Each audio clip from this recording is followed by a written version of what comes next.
নিজের বুকটা নবী সাল্লাল্লাহু আলাইহি ওয়াসাল্লামের সামনে এইভাবে দিয়ে দিয়েছেন যে যতগুলো পাথর আসবে আমার গায়ে যেন লাগে, আমার নবীর গায়ে না লাগে। আমাকে ঘর থেকে এত দূরে নিয়ে এসে আল্লাহ তুমি তোমার শত্রুদের হাতে আমাকে ন্যস্ত করলা। ইয়াতে হাজ্জামুনি, যারা চতুর্দিক থেকে আমাকে পাথর মারতেছে, এদেরকে লেলিয়ে দেওয়া হলো, সবার হাতে পাথর উঠিয়ে দেওয়া হলো যে এই ব্যক্তি মাজনুন, নাউযুবিল্লাহি মিন যালিক। মাজনুন মানে পাগল, এই ব্যক্তি কাযযাব, এই ব্যক্তি মিথ্যাবাদী, এই ব্যক্তি সাহের, এই ব্যক্তি জাদুকর। কাকে বলা হচ্ছে? সবাই মিলে পাথর মারো তাকে, নাউযুবিল্লাহি মিন যালিক। সমস্ত ছোকরাটা পাথর মারা শুরু করলো। কি পাথর মারার সেই গতি! যেখানে পাথর মারা হয়েছে ওই জায়গা আমরা দেখে আসছি, আলহামদুলিল্লাহ। কি পাথর মারার গতি! এমন পাথর মারা হচ্ছিল যে রাসূল সাল্লাল্লাহু আলাইহি ওয়াসাল্লামের মানে গায়ে লেগে রক্ত বের হতে হতে সেই রক্ত দিয়ে পায়ের যে জুতাটা আছে এই জুতাটা আটকে গেছে। এইভাবে জুতা খোলা যাচ্ছে না।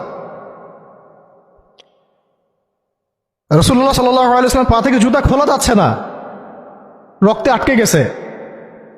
কোন পর্যায়ে গেলে মানুষ এই কাজ করতে পারে? কি পরিমাণ ক্ষোভ থাকলে মানুষ এই কাজটা করতে পারে? আর কার এগেন্স্টে করছে? আল্লাহর প্রিয় হাবিব,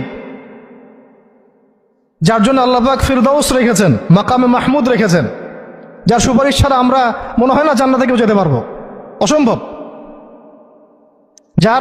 যার সুপারিশ ছাড়া বিচার শুরুই হবে না কিয়ামতের মাঠে, হিসাব নিকাশ শুরুই হবে না, জান্নাত তো বহু দূরের কথা।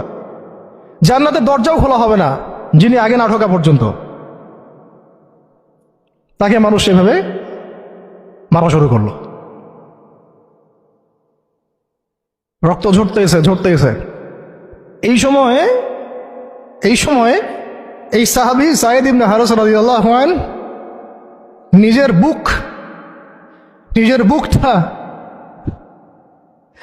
বুকটা নবী সাল্লাল্লাহু আলাইহি ওয়াসাল্লামের সামনে এইভাবে দিয়ে দিয়েছেন